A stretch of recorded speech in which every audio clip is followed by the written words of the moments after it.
Olá, estás a ouvir o Humor à Primeira Vista, o podcast sobre humor da ESCS FM e do jornal Expresso. Eu sou o Gustavo Carvalho. Neste episódio entrevistei o Hugo Rosa, que talvez conheças pela participação que teve no Got Talent Portugal. Em 2015, a audição do Hugo no programa de talentos foi o vídeo mais visto do ano no YouTube português. Desde então tenta provar que é muito mais do que o gajo dos cartazes. Já é autor de 2 solos, participou no Levanta-te e Ri e era um dos comediantes mais regulares do antigo Lisboa Comedy Club e há algumas histórias por aí. O Hugo escolheu falar do Dara O'Brien, um comediante irlandês mais conhecido por apresentar o programa britânico Mock the Week. Segue-nos em humoraprimeiravista.podcast no Instagram. O episódio 40 começa já a seguir à bela voz do Tiago Filipe. Humor à primeira vista.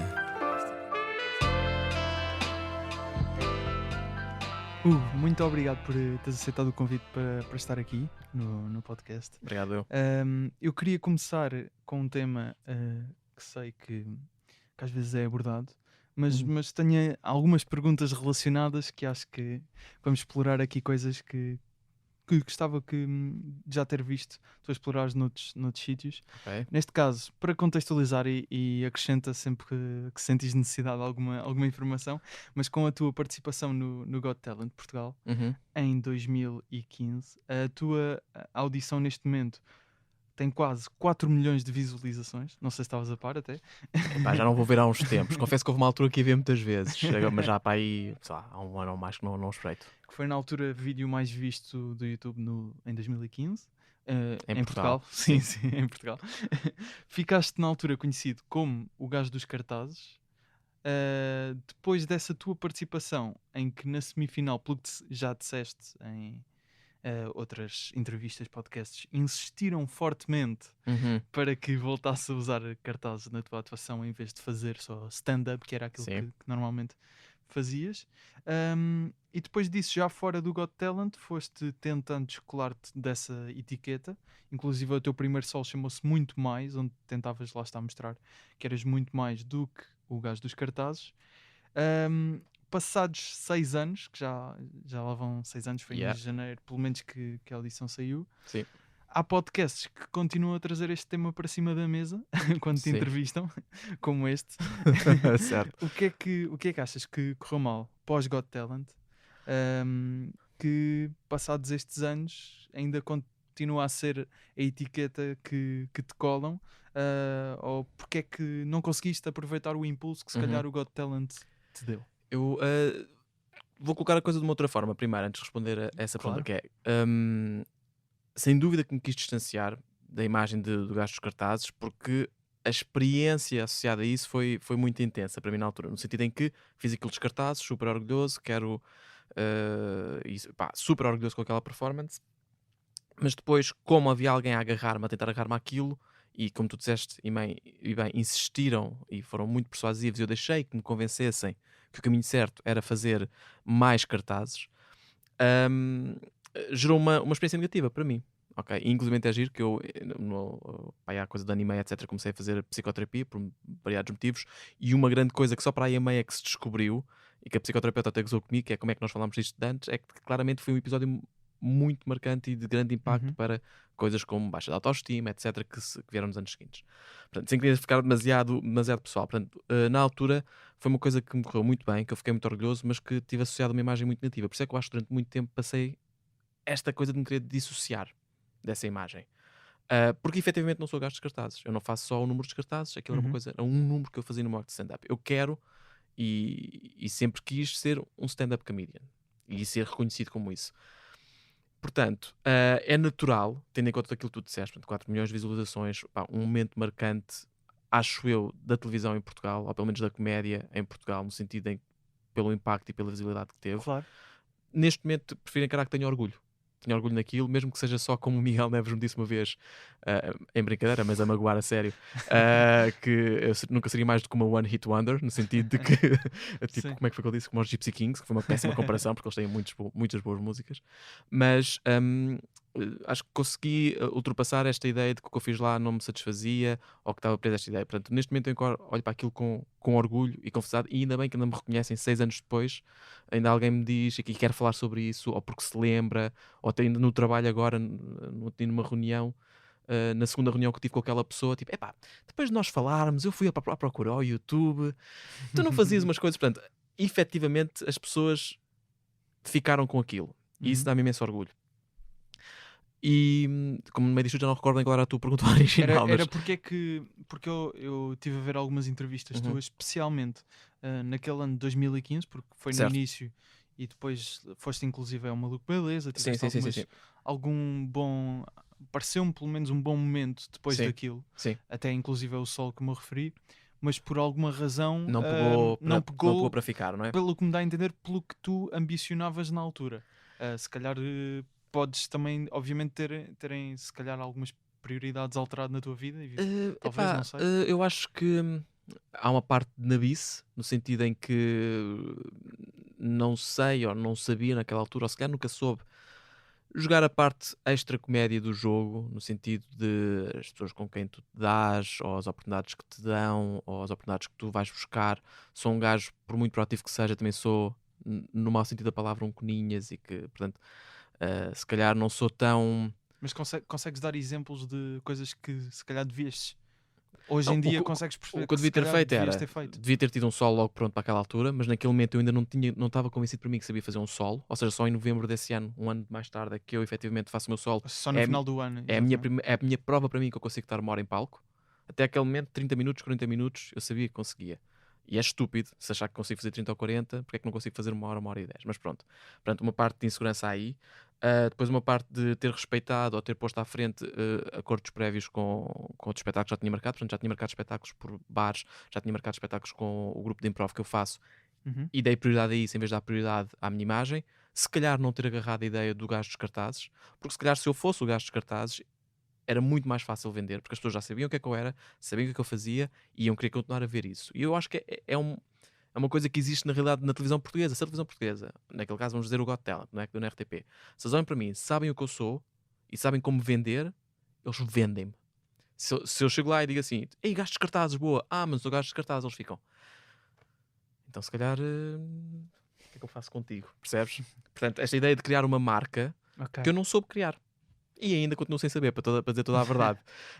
Então acho que essa ideia de eu não saber aproveitar isso, não saber como fazer isso, claramente não me ajudou. E também há aqui um outro fenómeno, que eu acho que é o fenómeno reality show, ou concurso de talentos. Uma pessoa nunca se lembra verdadeiramente das pessoas que saem do concurso de talentos. É sempre uma passagem para quem tem muito São sempre sucesso. momentos. É um momento, Flashes. tens os teus 2 meses de fama, chama-lhe o Uhum. que tu quiseres, e depois desaparece. Ninguém se lembra quem ganhou, excetuando um caso ou outro raro. E isto é verdade até dos Got Talents e dos Voice, etc., americanos e britânicos. São momentos que te podem ajudar. Mas depois verdadeiramente fica pouca gente. Só ficam os melhores ou os que sabem gerir a sua marca. Portanto, eu acho que estas coisas todas associadas fizeram com que eu não soubesse lidar, não soubesse aproveitar, e que, pronto, obrigado por me lembrares disso e levar-me ao momento em que eu estou agora. Que uns anos mais tarde vou à Não queria ficar psicoterapia. depressivo. Não. Queria. Era só mesmo refletir um bocado sobre exatamente o que é que hoje em dia tens uma perspectiva diferente sobre a forma como se calhar Uhum. na altura, como disseste, te adequaste à imagem do gajo dos cartazes ou não, não é? E obviamente acho que pode ser um bom exemplo para pessoas que estejam, quem Uhum. sabe, a começar, que também é importante a parte, não só o stand-up. Acho que até é uma coisa que o Miguel Neves diz, Ok. referiste há pouco, que era que isto não é, ou pelo menos na altura ele achava que era meio ser jogador de futebol, que é, depois os olheiros vêm buscar, Certo. e isso em Portugal ainda também não existe muito, nesta altura. E há aqui Não é? a velha desculpa, eu sei que é uma desculpa de mal perdão, mas que é a desculpa do mercado. Não existe verdadeiramente um mercado grande para suportar uma classe média de comediantes. Que hoje em dia já há, mas durante muitos anos nem houve. O que aconteceu aqui foi que começaram a surgir muitos comediantes. Eu, Miguel Neves, podia dizer 20 nomes: Vitor China, Juan Pereira, João Pinto, Guilherme Fonseca. Guilherme Fonseca já não é classe média, ele já é classe, vamos dizer que é média alta. Não é? Se já está a escrever para o Ricardo Luz Pereira, pelo amor de Deus.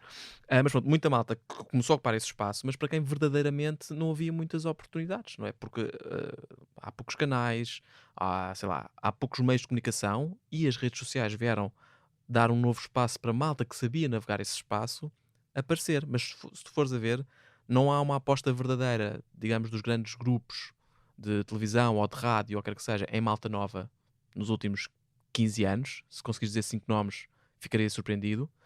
A malta está a fazer o seu próprio caminho graças às redes sociais, um meio em que, uma vez mais, eu sinto que não sou bom a gerir a minha marca. Eu acho que a ideia geral é essa. E assim é que talvez tu consigas fazer o teu caminho, ok? Mas eu claramente não soube fazer o meu caminho. E epá, olhando para trás agora, o que eu te posso dizer é que o meu único foco hoje em dia é fazer coisas que eu gosto. Não me interessa se é para um público pequeno ou grande. O Irrefutável, o live que eu tenho andado agora a fazer, é porque eu há muitos anos que adoro programas e conteúdos desse estilo. Britânicos, temos o I Lie to You, temos a Box of Lies e coisas que o Jimmy Que Fallon faz, até já etc. vamos falar mais concretamente a Pronto. seguir. Portanto, como eu gosto desse conceito de um programa de entretenimento sobre bluffs, mentiras, pá, faço. Que era um conceito que já tinha também feito no passado. Em espetáculos ao vivo, não é? Pronto, gostaria de vir a fazer ao vivo. Não, mas chegaste a fazer ao vivo. Cheguei a fazer ao vivo o formato, sim, também. Fiz 2 vezes para em prol de Animais de Rua, que foi uma associação com quem eu colaborei uns tempos. Isso foi nos tempos a seguir ao Got Talent? Foi para aí 2017, 2018, Okay. já foi um bocadinho depois. Pá, portanto, neste momento o meu foco é não estar preocupado com essas coisas. Eu já tenho 38 anos, a malta que é descoberta depois da minha idade, excetuando se calhar para um Louis C.K., são raros os casos. E falar em Louis C.K. é um mau exemplo, que eu não sei se depois quer ir parar ou não vai parar. Mas estou preocupado em fazer coisas que eu gosto. E o Gato por Lebre, o Irrefutável, o stand-up que eu tenho feito, estou a escrever um livro sobre a experiência de ser pai, que fui convidado.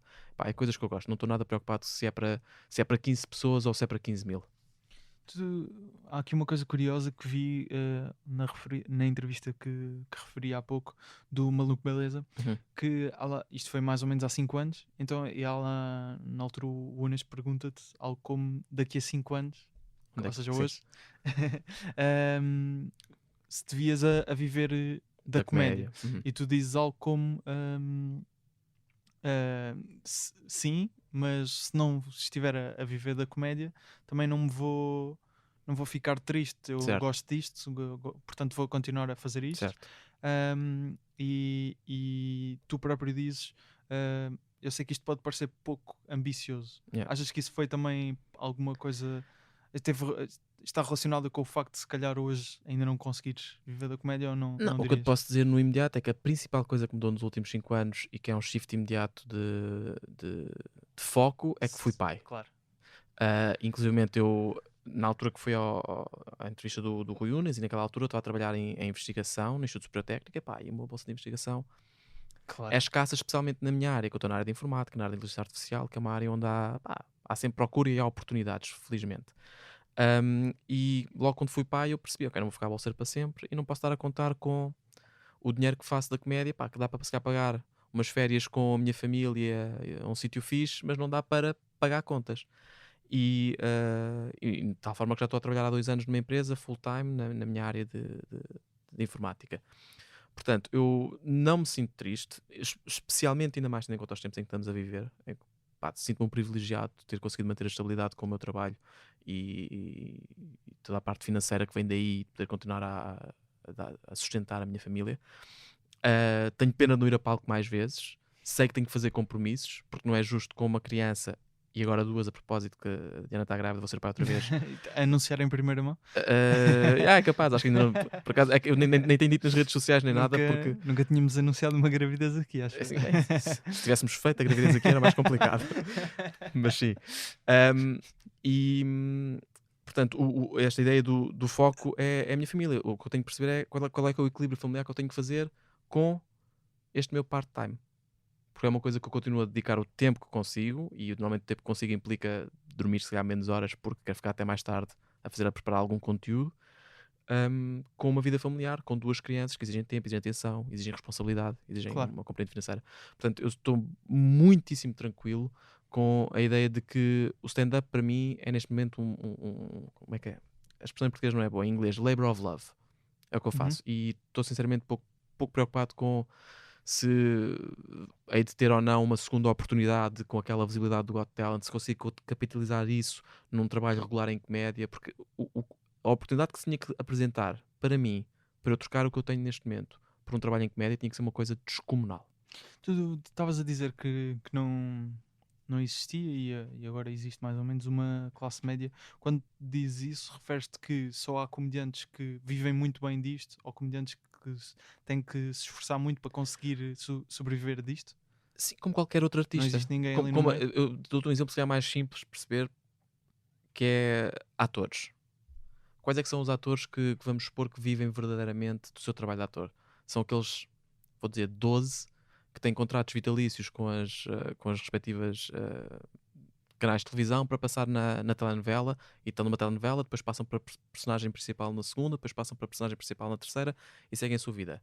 E depois tens uma panóplia de atores que faz teatro, às vezes para 50 pessoas, às vezes para 2, às vezes para 100, talvez seja uma companhia de teatro que tem financiamento de apoio do Estado, talvez não estejam. E pá, são gajos que se veem aflitos para fazer 800 euros no mês. Portanto, eu acho que com os comediantes, malta que tenta viver exclusivamente da comédia, é exatamente a mesma coisa. Da mesma forma como há excelentes atores que nunca ninguém, se calhar, vai conhecer, ou eles nunca vão ter a oportunidade de se considerarem que estão a fazer estão financeiramente bem por causa daquilo que fazem, é a mesma coisa com humoristas. E isso é que é basicamente uma classe média, não é? São aquelas pessoas que pá, sobrevivem, provavelmente, mas que nunca serão ricos, entre aspas. Não é que a parte financeira seja o único indicador de sucesso, né, em comédia, não é? Espero que não seja, porque senão estou tramado. Mas eu acho que é um bocadinho isso. A classe média é uma coisa que surge para ocupar este espaço, mas é preciso esta gente, onde eu me incluo, perceber que isto vamos ser um em 2000 para dar o salto de classe, como em qualquer sociedade. Acho que havia um estudo qualquer que é preciso tipo 2 gerações para uma família dar um salto de classe, mais ou menos. Ou seja, tu estás uma classe, imagina, baixa, se tudo correr bem, daqui a 2 gerações em média, a tua família é uma geração, é classe média. E se tudo correr bem, E acho que isso até depois deve depender até de país para país. Alguns sim, deve ser nem mais mais. gerações. E mais até. difícil há de ser chegar à classe alta, não é? Pois, Portanto, claro. isto aqui se calhar é verdade nas classes mais baixas, Uhum. mas para dares entrada naquilo que seria considerada a classe alta da comédia, ou a classe alta portuguesa, não é? Poderes pagar 2 milhões de euros por uma casa no Arieiro, ou uma coisa do estilo, Sim. é difícil, não é Claro. qualquer pessoa que dá esse salto, Acha- vindo de classes mais baixas. Achas que então na comédia a ideia do. Na comédia, especificando, mas nas artes, a ideia do emprego fixo e stand-up como part-time ou Sim. labor of love, como disseste, é fundamental para quem está principalmente a começar? Epá, especialmente a começar. Também o contraste disto é, Hugo, isso é tudo muito bonito, mas quem não está disposto, entre aspas, a morrer, não é? Pela causa, não é o gajo que vai passar. O gajo que não é o gajo. Acho que é preciso em média 10 mil horas de Sim, trabalho sim. para conseguir ter Numa área sucesso que. na tua área que tu queres. Pronto. Exato. Portanto, só o gajo que está a dar aquelas 10 mil horas e a deixar o pelo no campo para fazer essas horas todas é que se calhar vai lá chegar. Pá, é um facto. Mas mesmo que todos demos as 10 mil horas, não chegamos lá todos. Claro. Portanto, eu acho que E aqui é um depois equilíbrio acaba que por tu ser fazes para ti. quem consegue ter a disponibilidade também financeira, muitas vezes, para dar essas horas, não é? Certo? É que. Certo. Depois também tem, isto está-me a fazer lembrar uma. Não quero estar aqui a colocar em confronto comediantes, mas lembro do Pedro Teixeira da Mota. Aliás, até o Salvador Martinha que diz, portanto ele cita o Salvador Martinha. Isto é agora uma citação, uma matriosca de citações, mas, Certo. mas Um basicamente, Inception. mas basicamente acho que ele diz, o Salvador diz algo como que ele não tinha um plano B, digamos assim, porque isso queria dizer que já não estaria 100% focado no plano A. Certo. É essa questão da acordo. divisão de horas acaba por ser muito importante aí. Não concordas muito com esta ideia de não ter um plano B? Sem querer estar aqui a lançar um Epá, bife. vou-te dizer de outra ou forma. desse A género, forma mas- como eu fui educado não me deixa concordar. Porque eu tenho, com os meus pais, é muita coisa da responsabilidade e de ser certinho, etc. Portanto, e se calhar o Salvador Martinha tem a benesse de o plano A deles ter concretizado antes de outras responsabilidades, como acho que ele também é pai, etc., Uhum, se terem verdade. materializado. Portanto, há aqui contexto é importante, como é uma Claro, coisa que se claro. diz muito com as piadas, não é? Que às vezes são mal interpretadas, que é importante o contexto. É natural e é óbvio que o gajo que não tinha plano B, que não se via a fazer outra coisa, que deu as horas todas, que esfolou e suou e o que quer que seja, tem mais probabilidades de lá chegar que o outro, sem dúvida nenhuma. Mas não é linear, não é condição exclusiva de sucesso. Claro que não é. Só voltando aqui atrás, uma ainda há aquele tempo pós-Got Talent, Sim. só para perceber aqui uma coisa, que tu tiveste, como eu já referi, o primeiro solo muito mais, Uhum. que estreou no Vilaré, Uhum. o Pedro Sousa a abrir, inclusive, não é? Exato. Hoje em Roda Bota Fora. Uhum. E ainda tiveste algumas datas, pelo que eu vi, em alguns sítios do Sim, país. sim, sim. Ou seja, o solo em si, pelo que me parece, correu bem, certo? Sim, foi tudo basicamente. Fui eu que andei atrás de tudo. Na altura ainda não era agenciado e pá, montei as datas. Convidei o Pedro Sousa pela estima e pela amizade, não foi todo por achar que ele era um opener e eu era um headliner. Foi mesmo Sim. do estilo, pá, olha, curto bué quando atuamos juntos, gostava que abrisses para mim. E ele aceitou porque é um gajo fixe e, pá, e fizemos datas por aí fora, em sítios uns mais estranhos do que outros, e com mais ou menos sucesso. Mas sim, foram datas que fui eu que, às 20 e poucas datas que fiz, fui eu que andei a falar com câmaras municipais, fui eu que andei a falar com teatros e o que quer que seja, para ver quem é que me queria E receber. depois isso não se materializou em mais solos logo na altura, nos anos Sim. seguintes, por que razão? Porque, numa sessão normal eu já escrevo devagar, eu escrevo mesmo muito devagar, eu demoro muito tempo a produzir material novo. E veio a ideia do foco, apesar de tudo naquela altura já não tinha um trabalho a sério, fazia investigação, tinha uma Lá bolsa está e a tinha as questão minhas aqui. Pois. responsabilidades, um doutoramento que eu estava a começar, que nunca acabei, mas que estava a começar. E isso sem dúvida que, epá, há uma correlação do esforço e das horas estudadas a isto com o sucesso, sem dúvida que há. Eu acho é que se fôssemos contar todas as histórias, todas as pessoas que deram essas horas para chegar ao sucesso, encontravas mais histórias de pessoas que falharam nesse caminho do que as que ganharam. Portanto, também acho que existe aqui um romantizar da ideia do gajo que está viciado nisto e não vê outra alternativa. Pá, isso também tem um bocadinho de perverso, de certa forma. Ok? E é um bocadinho aí onde eu acabo de me colocar, também me estou a colocar nessa posição numa situação de conforto. Não é? Porque estou numa situação confortável financeiramente graças ao meu emprego e Claro. se continuo a poder fazer ou a gozar, acho eu, de uma experiência que me permite fazer stand-up comedy em moldes que me atraem. Portanto, também estou confortável e às vezes isso pode ser mau para a minha carreira de Certo. comediante. Também admito isso. O Rui Conceição estava a dizer no último episódio que não queria ser conhecido como o comediante gago. Certo. Apesar dele não trabalhar para isso, se eventualmente acontecesse, tipo, ele não queria Sim, sim, ter sim, esse sim, sim, sim. rótulo.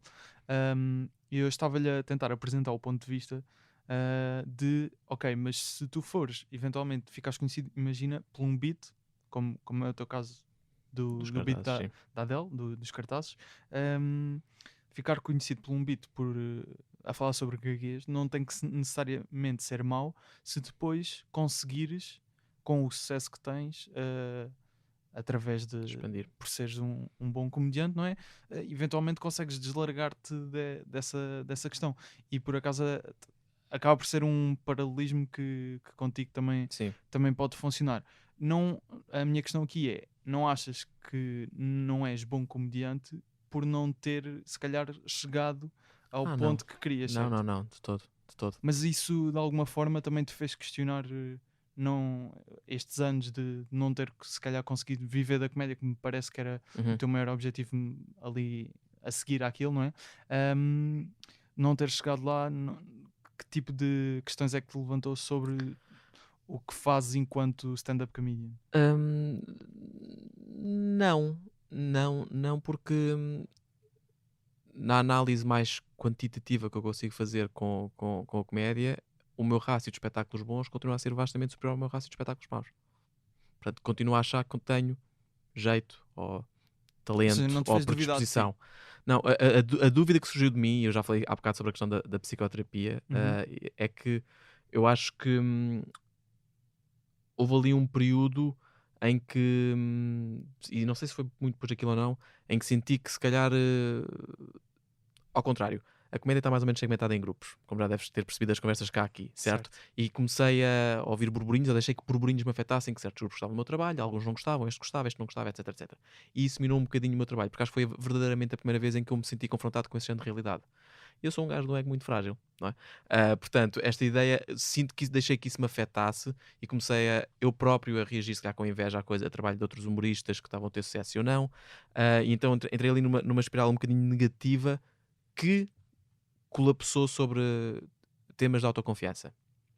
Que felizmente, em boa parte, ou na parte que me é suficiente, já consegui sacudir. Mas durante esse momento isso aconteceu. Mas ainda assim, nunca questionei a minha qualidade ou o meu trabalho enquanto humorista, porque continuo a ter a prova.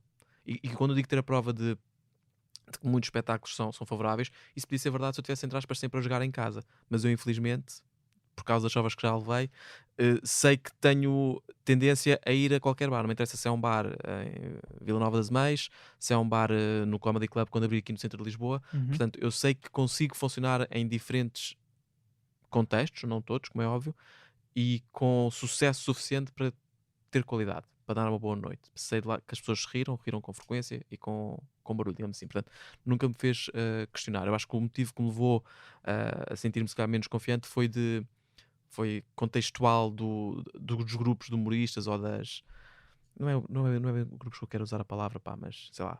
A percepção profissional. É um bocadinho como se. A aceitação do meio. Sim, nunca me sentisse verdadeiramente rejeitado, mas havia grupos onde eu queria trabalhar com pessoas que gostava e sentia. Não é que me empurravam para trás, mas tipo, não aceitavam, por exemplo, olha, gostava é que viesse à servitoria a atuar, etc, etc. É pá, Hugo, não me dá jeito. Mas calhar depois também, uma vez quando me pediram, eu também fui demasiado rigoroso e disse já tenho a noite muito cheia, não pode ser. E rejeitei um nome, se calhar não devia ter rejeitado para fazer aquela noite porque estava assim que queria que quero as minhas noites organizadas porque sou obsessivo nessa frente. Portanto, também se calhar contribuí para que esta relação não tivesse aberta, não é?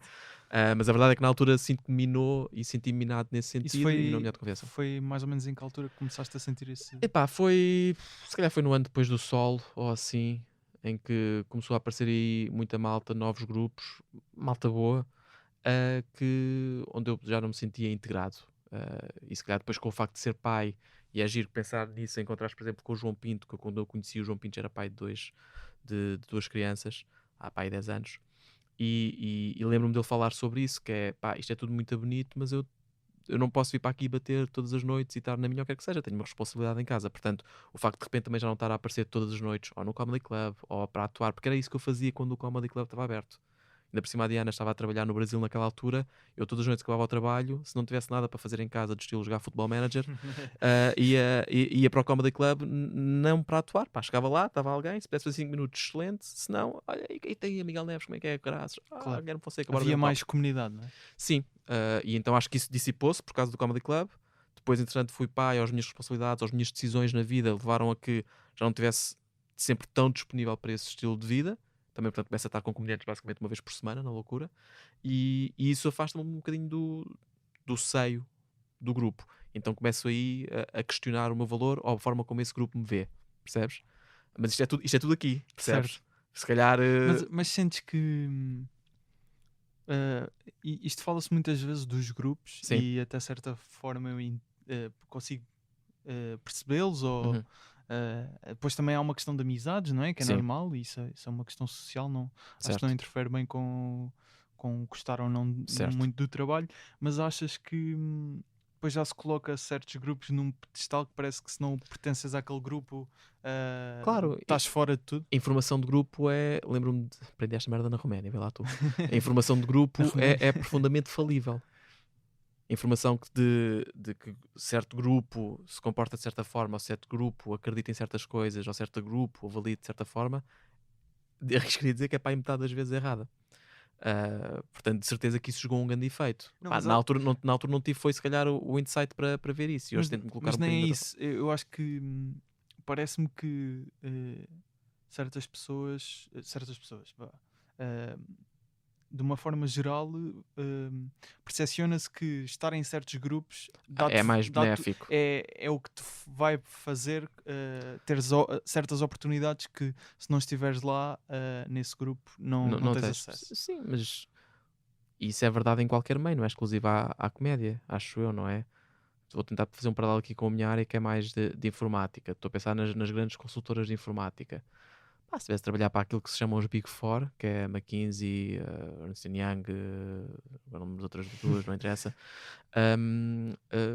Tudo bem, fazes consultoria, mas se calhar não estás a tirar o caminho que te leva para quando saís daquela consultora, aterrares um sítio de manager numa empresa assim jeitosa muito grande. Mas acho que isso acontece. Eu acho que em então. comédia também acontece a mesma coisa. Há grupos que têm mais sucesso que os outros, isso é indiscutível, não é? Claro. E a sensação de que eu, se calhar, para ter sucesso, deveria estar junto daquele grupo é uma coisa fácil de explicar, ou é uma ligação fácil de qualquer pessoa fazer, consciente ou subconscientemente. Ok. Ainda sobre esta situação de ser difícil conciliar isto com o trabalho, pelo que eu percebi. Houve ali uma altura, não sei exatamente quando, mas durante 6 meses em que Sim. tentaste viver só da comédia, certo? Sim, acho que foi antes do Comedy do Got Talent, ainda foi para em 2014, acho eu, despedi-me mesmo, pá, não estava satisfeito com o meu trabalho. Por vários motivos, porque era apenas um número e havia lá um manager em particular que era uma besta que eu não gostava e não estava para aturar aquelas merdas dele. E despedi-me. Durante 6 meses andei ali a tentar, pá, e aí sim um bocadinho. O que é que fizeste nesses 6 meses para tentar? Bem, basicamente mandei-me a tudo o que mexia, sei lá, tentei falar com o Unas para saber se havia alguma coisa que eu pudesse fazer. Acho que na altura, sabe que foi a Filomena Cautela, tinha sido anunciado que ia apresentar um novo 5 para a meia-noite, pá, mandei-me entre aspas, mandei-lhe umas mensagens, olha pá, sou humorista, se falares com a malta que está aí a escrever contigo, eles espero eu dir-te que gostam do meu trabalho, gostava imenso de ter a oportunidade de escrever, pá, nem que seja só para estar aí, não estou a pedir pagamento, estou a pedir oportunidade. Não estás a pedir pagamento? Não, estou a pedir oportunidade, do estilo, Ok. deixa-me chegar e mostrar e provar que eu posso ou consigo, ou até provar para mim mesmo. Falei com o Canal Q, pá, e o Canal Q sempre tive uma excelente relação com eles e admitiram-me que, olha, tu és daquelas pessoas sem dúvida que gostaríamos de ter aqui a trabalhar, mas como sabes, nós temos um contexto reduzido e não temos a capacidade de contratar ou de dar um contrato fixo a pessoas com regularidade. Portanto, essa oportunidade nunca se concretizou também. Se calhar levei uma balela, mas pronto, foi assim que me apresentaram e eu acredito neles. Portanto, nesse período tentei esse género de coisas, que é as boas relações que eu já tinha, as coisas que eu podia fazer, como é que eu arranjo um trabalho, porque o gajo não vive só de stand-up comedy, não é de ganhar 70 paus no Mas mundo da nesses comédia. 6 meses conseguiste viver só de. Não, basicamente foram 6 meses que estive a perder dinheiro. Ponto. Ok. Tinhas poupanças? Tinha poupanças Pois. e estive a pagar contas dessas poupanças, basicamente. Não totalmente, porque a Diana já morávamos juntos na altura. Se calhar já morávamos juntos na altura. E, como é óbvio, dividiam-se as contas, mas pronto, ela tinha o seu trabalho estável. Isso foi 2014, Foi para aí 2014, sim. Pouco depois Comedy Club, não é? Que foi no final de 2014. O Comedy Club surgiu. surge no final de 2014, Dezembro de 2014. sim, exatamente. E o Ainda Bola não coincidiram essas alturas? Ou... Não, porque acho que foi no início do ano, porque eu se não estou em erro, pensando eu que era uma boa forma de ter um compromisso entre esforço no meu trabalho e comédia, volto para concluir o meu mestrado, que estava pendurado, nunca tinha feito a minha tese de mestrado. E arranjei uma oportunidade de uma bolsa de mestrado e tive nesse período durante 2 anos. Epá, É verdade que tenho muito mais flexibilidade na bolsa de mestrado, porque não há ninguém a controlar a que horas é que tu picas ou entras ou sais. Não estou com isto a dizer que não me dedicava, atenção. Dei na mesma muitas e muitas horas àquilo. Mas é uma forma mais relaxada de trabalhar e orientada a resultados, que é, ok, experiências é que fizeste, como é que vamos publicar, como é que não vamos, etc, etc. Então, essa má experiência achas que também depois pode ter tido algum efeito em decidires não voltar a experimentar viver só da comédia? pá, Eventualmente sim, não é? sim, é isso que eu estou a pensar. Sem dúvida nenhuma, um grande fator, mas isto é um fator de 2017, portanto temos aqui um buraco de 3 anos, é sem dúvida ser pai. A partir desse momento, Sim. é como eu disse há bocado, as Não, condições mas que por exemplo, ali parece-me que, desculpa interromper, Sim. mas parece-me que ali no Comedy Club, se calhar se as duas coisas estivessem coincidido, Talvez. Sim. Se tem calhado naquele período aparecer uma oportunidade, ou Quem eu conseguir gerar uma oportunidade, quem sabe teria arriscado mais uma vez. Sim. Ok. Vamos passar aqui para o comediante de quem escolheste. Sim. Escolheste falar sobre o Dara O'Brien, que é um comediante irlandês. Atenção, acho que até é o primeiro irlandês de quem falamos aqui. E mais conhecido, eu pelo menos só o conhecia por apresentar o Mock the Week, o panel show, já desde 2005, que já são bastantes anos nisto. E ele, pelo que eu percebi, tem pelo menos 5 espetáculos a solo de stand-up. O último de 2015, não sei se consegues confirmar isto pelo que estavas a dizer, já viste todos? Eu na altura consumi muito, só tinha eu acho que o último que vi dele chamava-se Crocodile qualquer coisa. Crocodile? Não, Croc separado, não é? mas sim, mas depois desse é o Live at the Apollo, que esse deve ter para aí 2013, e o 2015 já não consigo dizer qual é, mas ele deve ter para aí 4 ou 5 solos. Sim, pelas informações que encontrei, 5 solos. Vou dizer que é uma escolha um bocado surpreendente, que nem nunca ninguém tinha sequer mencionado, mas tinha visto por acaso uma entrevista que tinhas feito com o Guilherme Duarte na altura no blog dele, que tinhas mencionado também o Dara. Porque o Dara O'Brien? Porque na altura fascínio?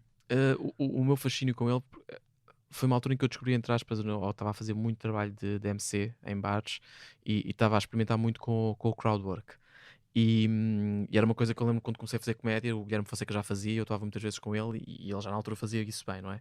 E eu sempre fiquei muito fascinado como é que um gajo estava ali, entre aspas, sem estrutura e sem a amarra do texto, a conseguir ter comédia na mesma. E foi algo que eu decidi que queria arriscar a experimentar. Até comecei a fazer em prova um bocadinho como forma de trabalhar esse músculo. E ainda vais fazendo. E ainda vou fazendo, sim. Agora, pronto, como é óbvio, há muito tempo que não, mas sim. Sim. E o Daryl O'Brien foi um gajo que, porque eu na altura consumia muitíssima comédia. E quando eu digo muitíssima comédia, é para eu desde os meus 16 até se calhar há 3 ou 4 anos atrás, em que comecei a ter menos tempo para isso, eu de certeza que via 1 hora de comédia por dia, de alguma forma, de stand-up, ok? E o Daryl O'Brien foi um que eu conheci por acaso. Eu quando o conheci, não o conheci como o apresentador do Mock the Week. Pois. Estava na minha saga a descobrir humoristas britânicos, que já tinha acabado de ver para aí o Jimmy Carr, que libertou também o seu primeiro solo para aí em 2005. Descobri o Jimmy Carr, começo a ver que outras coisas é que a Amazon recomenda. Vou a torrents, começo a descobrir outros humoristas e descubro o Daryl O'Brien e vejo, epá, e gosto. E ele é um gajo que faz muito isso e faz crowdwork de uma forma muito interessante, que não é aquela coisa do então, boa noite, tu estudas, trabalhas, vocês são um casal, hahaha. Faz um bocadinho mais a coisa que é, ele tem uma história que quer explorar. E então vai fazer crowdwork que antecede essa história e depois ele tem atrás para a história dele que à partida supera qualquer história que o público lhe dê. Por exemplo, ele tem uma qualquer sobre como salvou a vida a uma pessoa. Então ele começa a fazer aqui quem é que já pode dizer genuinamente quem é que já salvou a vida a uma pessoa, o braço no ar, pá, mete-se lá com um bombeiro, ele, vai-te lá deixar, bombeiros também não conta, e começa a falar com outros e faz crowdwork, percebes? E explora e escava e faz aquele trabalho de crowdwork que é bem feito. E eu gostei disso, gostei porque era um gajo que fazia algo que eu ainda não conseguia conceber que eu conseguiria fazer. Certo. Gostei porque ele vinha de assumir o seu lado techie, não é? Que ele tem aquele beat que eu adoro sobre gaming. Que já vamos ouvir daqui a bocado. Boa. Sim. Hoje em dia ainda identifico mais coisas, que sei que ele também tem um background de ciência, tipo ele tem programas em que entrevistou o Stephen Hawking e acho que ele tem inclusive doutoramento e agora hoje em dia estabelece esses paralelos. Theoretical Physics. Exatamente. Portanto, estabelece esse paralelo com ele. Teórica, então hoje em dia sinto mesmo que é um gajo no qual eu me revejo muito, não sei se foi de propósito ou não, mas que na altura foi essencialmente o abrir de um mundo para mim, que era como fazer crowdwork bem. E depois ainda assim ter um solo com espetáculo durante 1h30 e com comédia, com gargalhadas e tudo mais. Portanto, sem digamos, às vezes o preconceito negativo que existe na ideia dos gajos que fazem crowdwork. E vem aqui também a ideia dos panel shows do Irrefutável que estávamos a falar há bocado também. Acabas por consumir muitos panel shows mais britânicos, não é? Sim, porque também os britânicos é que têm verdadeiramente essa política dos panelists, que são normalmente sempre ali há humoristas, regra geral, envolvido, não precisam de ser todos. E acho que é através dele que eu descobri o Mock the Week. Depois, através do Mock the Week, descobri o Would I Lie to You. Houve uma altura que também vi muito o Nevermind da Buzzcocks. Depois descobri o 8 out of 10 Cats. Depois o 8 out of 10 Cats das Countdown. Descobri o que é o Countdown na Inglaterra, que nem sabia o que era. Então começo a descobrir ali um conjunto de panel shows que gosto muito. E o Would I Lie to You, basicamente, é a minha principal inspiração, que é um panel show sobre mentiras ou histórias de bluffs e de enganos que eu adoro e que decidi que queria tentar mimicar aquilo. Na altura que eu tive a ideia ou que fiz o pitch da ideia, coincidiu com um projeto já que estava a decorrer do canal Q, que era a Arena da Mentira. Portanto decidi não investir naquilo até a Arena da Mentira ter a sua vida, porque para todos os efeitos é um projeto ligeiramente diferente, ou é diferente porque é um concurso e o meu não é. E quando aquilo entre aspas teve o seu período de vida, voltei a tentar realizar o meu. Então estavas a dizer é que fizeste o pitch ao canal, ias fazer o pitch ao canal? Não ia fazer, fiz e eles estavam a dizer do estilo, olha, vamos começar a gravar tipo para a semana, ou quer que seja, ou apresentar um conceito. A Arena da Mentira é conceito do Raminhos, então? Ou não? Não, acho que é um conceito de alguém da produção e com o Raminhos a apresentar. Ok. Pois era também uma das minhas questões, se tinhas eventualmente tentado colocar isso num TV ou YouTube também? Tentei, eu até fiz uma gravação que nunca cheguei a editar, filmada com 4 câmaras no teatro, como é que se chama o Teatro Benfica? Ai, caraças. Carlos Paredes. Carlos Paredes, fartei de fazer lá coisas, tem um espaço muito fixe.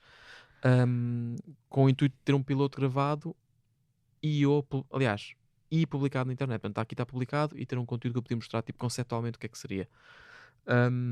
Mas acho que hoje em dia já não é necessariamente por aí que tu vais lá. Na altura fiz o pitch, o canal que abriu uma porta para eu fazer o pitch, aceitou. Não houve oportunidade, ou já tinha um projeto idêntico a decorrer, portanto Claro. cada um seguiu o seu caminho. E recentemente, como esta história dos lives andava aí a malta a fazer muito, não é? Chega ali os comediantes todos a fazer lives, e eu nunca tinha chegado a fazer nada desse estilo, se calhar já um bocadinho fora da hora até, porque já passou um bocadinho a moda, mas pensei, eu se calhar consigo fazer o Irretal funcionar numa versão mais contida de live, e eu estou a gravar os áudios para depois, quando for para daqui 3 meses que não vou poder andar a fazer lives, vou andar a publicar os áudios em podcast. Portanto, estou a tentar dar uma vida ao projeto, percebes? Estou a perceber. Por acaso isto é uma coisa que estava a pensar, que existem tantos panel shows britânicos, não é? Cá não temos essa tradição. Estava só a pensar no Arena da Mentira, Sim. que é mais ou menos um panel show. Poderia, encaixar-se alguns parâmetros aí, mas cá não tivemos. Tu tens uma forma de panel shows. O problema é que eu acho que não pegam no panel show em que, digamos, a workforce é de humoristas. Mas que consegues dar exemplos? Não tem Estou a lembrar-me de um qualquer muito parvo que havia da SIC, em que tinhas tipo 2 equipas e que tinham que fazer desafios e que tinhas tipo. O Vale Tudo? Talvez. Que era com o Manzarra? Sim, que mas era cenário e a inclinado. Cautela a apresentar, será? Não. O Vale Tudo era outro. Não me lembro do nome Talvez. daquilo, mas tipo adivinhava nomes de músicas e coisas do estilo. Eu sou péssimo, não vejo televisão Isso portuguesa. é o RTP. Sim. Pronto. Filomena Cautela, eu acho que vão assim. Isso é uma forma de panel show, se fores a ver, porque os convidados são Certo. celebridades ou pessoas famosas ou Sim, é que uma seja, forma, sim. e metem-nos a jogar Tens jogos razão. que não têm nada a ver com a área deles, mas eu acho que continua a ser o panel show continua a ser um conteúdo bastante guionado e menos vemos aqui a gente diverte, isto é muito giro porque temos passagem às 9h30 e às 9h30 quem vê televisão em Portugal quer este conteúdo. É uma coisa completamente fora, tipo, estes panel shows que nós gostamos, se calhar lá passam na BBC 2 ou na BBC 3 ou no Channel 4. Claro. Não passam também nos horários passam nobres sim, do canal principal. O Mock the Week é BBC 2. Pronto, nem mais. E se calhar, por causa da linguagem, se calhar passa para aí às 10 ou às 11 da noite, ou se calhar mais tarde ainda. Mas não há esse espaço para esse género de conteúdos em Portugal, porque tens 4 canais. Vamos dizer que na loucura, se quiseres contar com mais uns que estão em cabo, que estão a ser grandes, tipo CMTV, etc. E esses têm que produzir o conteúdo para lhes dar as maiores audiências. E essas não são audiências desse género de panel shows. Muito bem, e vamos ouvir o beat que referiste há bocado de videojogos, e depois disso explicas porque é que escolheste este beat. This is my argument for why video games are the winners, are the greatest of all these industries, right? Video games do a thing that no other industry does. You cannot be bad at watching a movie. You cannot be bad at listening to an album. But you can be bad at playing a video game. And the video game will punish you and deny you access to the rest of the video game. No other art form does this. You've never been reading a book and 3 chapters in, the book has gone, what are the major themes of the book so far? And you've gone, well, I don't know. For fuck's sakes! You've never been listening to an album. After 4 songs, the album has gone, dance, dance. Show me your dancing is good enough to merit this. And you go, is this good enough? And the album goes, no, and stops. Eu adoro este texto. E o texto já deve ser bem antigo. Acho que é pai do Sol 2012, uma coisa do estilo. Primeiro porque é sobre gaming. Que é uma cena que, apesar de não ser um gajo muito intenso, toda a minha vida não é, tem a ver com computadores. Quer em informação, quer em entretenimento. E eu adoro porque foi a primeira vez que é daqueles casos que a premissa é excelente, é muito bem pensada. Portanto, a premissa do texto é que a indústria de videojogos é a única em que o conteúdo te é vedado. Tipo, na música, tu pagas e tens o álbum e podes ver o álbum todo. Ponto. Claro. Em livros, tu compras e podes ler o livro todo. Em videojogos, não. Tu pagas e se não tiveres perícia suficiente, não podes ter acesso ao jogo todo pelo qual tu pagaste. Eu acho esta premissa... Para mim foi tipo mind blown, nunca tinha pensado daquela forma, percebes? E depois não só está pensado dessa forma, como está construído para um beat de 8 minutos ou 9 minutos, ou o que é, a explorar esse tema cada vez mais fundo. Eu acho que é um exemplo perfeito, não só de um tema que me agrada, mas de um beat profundamente bem explorado, com uma ideia original e muitíssimo bem escrita. E depois, como já vinha na sequência de um gajo que eu já estava a admirar por outros motivos, não sei, caiu muito bem. Se tu me dissesse assim, o Daryl Bryan está no teu top de 5 ou 3 comediantes preferidos, provavelmente não. Mas foi um gajo com quem eu sinto que aprendi muito só a ver. Percebes? Por isso é que é um gajo também é bom não trazermos sempre aqui também os top 5. Sim, se eu trazer aqui o Bill Burr, que é o meu preferido, se calhar. Sim, mas quantos é que já trouxeram o Bill Burr? Já vários. Exato. Sim. Não, mas é isso. Eu também, em parte, também é por vezes culpa minha como eu apresento aos convidados. Escolhe um comediante de quem gostas, tem que se calhar ser mais geral. Alguém que de quem gosta, não tem que ser tipo top 3, mesmo referência big. Foi um bocadinho quando tu disseste isso, eu disse, epá, mas tem que ser, não sei o que é que eu disse, mas foi um bocadinho que eu pensei, tipo, não Sim, sei, sim. não tem que ir para o meu preferido, até porque se calhar vamos todos bater mais ou menos aos mesmos Pois 5 ou 10 nomes, não é? Ir muito ali àqueles que já acabamos por falar várias vezes. Chapéu, Bill Burr, principalmente. Exatamente. E é fixe também trazer aqui, porque depois eu também acabo por procurar várias coisas e encontrar várias coisas que não conheço, e mesmo em termos de ouvintes, também acho que pelo feedback que tenho, gostam também de conhecer assim outros. Yeah. Mas para além do Dara, já referiste até o Jimmy Carr, Uhum. e sei que chegaste a conhecer o Jimmy Carr. Sim, eu basicamente Qual é que é a história por trás desse encontro? Epá, é uma história mais ou menos tranquila. Ao contrário, foi uma prova de que é um gajo que lá está, se calhar sabes a sua marca e é inteligente e afável. Então, eu conheci o Jimmy Carr quando estive no Festival Fringe, em Edimburgo, que já deves conhecer, não é? Que é basicamente o maior festival de comédia, ou pelo menos artes performativas associadas à Foste comédia. lá fazer um workshop, pelo que eu percebi. Nem mais, ela foi o quê? Ela pagou uma viagem e um workshop. A tua namorada? Exato, e ela disse, mas agora tu pagas o resto. Portanto, tens que arranjar alojamento, tens que arranjar o que quer que seja. E fui lá em 2012, pá, sozinho, durante, sei lá, se calhar 5 dias. Em 5 dias vi 17 ou 18 espetáculos. Portanto, aquilo começa ao meio-dia, acaba às 3 da manhã. Há mesmo espetáculos tipo very late night, excelentes. Vi um espetáculo, literalmente, entrei para um túnel debaixo de underground. Pá, aquilo não era esgotos, mas era assim a puxar essa ideia. Que também é um programa muito giro, por acaso, que era o Setlist. Não sei se sabes o que é. Sei. Em que os gajos têm que improvisar. Que vocês fizeram tipo on demand. Exatamente, fizemos uma variação disso também. Yeah. Mas pronto, fui ao Fringe, tinha um workshop, fiz os meus 5 minutos, não quero ser grande coisa, mas vi muitos espetáculos, e para além de ver coisas que me foram recomendadas, na altura estava lá o Tochas, que eu já conhecia através de um amigo, e que me recomendaram alguns espetáculos tipo assim, que não fossem os grandes, também quis ver os grandes, porque nunca tinha visto os grandes. Claro. Então vi o Jimmy Carr numa sala para, sei lá, 1100 pessoas, vi o Dylan Moran para uma sala para 2000 pessoas, vi o Rod Gilbert também, vi coisas muito fixes. Mas no Jimmy Carr eu tenho o livro dele, é um livro por acaso muito giro, que é o The Naked Jape, que é um livro sobre ele escreve como autora também, não é? exatamente, como autor, que é uma pessoa com quem ele escreve sempre, que pá, montes de coisas, não me recordo agora o nome dela. E o livro é sobre a origem da piada, a origem do humorista, e pá, e vai mesmo muito ao início, a coisas tribais, depois fala sobre o papel do bobo da corte, até aquilo que é a comédia mais recente e moderna. E inclusive tem uma coisa que eu gosto muito, que é no final de cada página, são pá, umas 300 páginas, ainda tem sempre uma one-liner. Então às vezes abria aquilo só de estilo, e pronto, uma one-liner de um humorista qualquer famoso. E eu tinha esse livro, e veio o livro comigo, já com a intenção de que vou comprar e vou ver o espetáculo dele, e quero que ele me autógrafo. Um autógrafo? Autografo, obrigado. Xisa. Não faço a minha mãe professora de português. Portanto, vou ver o espetáculo. No final, nem é um meet and greet, é tu fazes fila e ele tens 15 segundos com ele, basicamente. Claro. Ok, toda a gente. Pá, eu pronto, para todos os efeitos vou lá, pensei, ele assina-me o bilhete. E quando lá chego, pá, passo ao gajo e digo, pá, olha, sinto-me mesmo um estúpido porque eu tenho o teu livro Naked Jape, adorava que tu me assinasses, trouxe-o de propósito de Portugal e esqueci-me dele no hotel. Ele disse, então amanhã tenho aqui um espetáculo, deixa aqui o teu livro de manhã que eu assino e vens buscar no dia seguinte. Pá, pensei, excelente, mas pensei, até que ponto é que será que ele se vai lembrar disto verdadeiramente?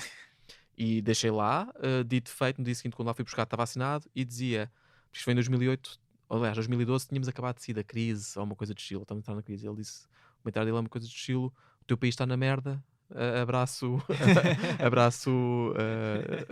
Jimmy Carr. Ele diz, Portugal está na merda, assim é que é, abraço Jimmy Carr. Epá, e para mim isso foi uma tipo, este gajo teve 15 segundos comigo, teve 15 segundos com mais, vamos dizer, pelo menos 400 pessoas. E não só lembrou-se e teve o cuidado de cumprir com esta promessa que ele me fez, como ainda reteve alguma coisa daquela conversa para aplicar àquele momento.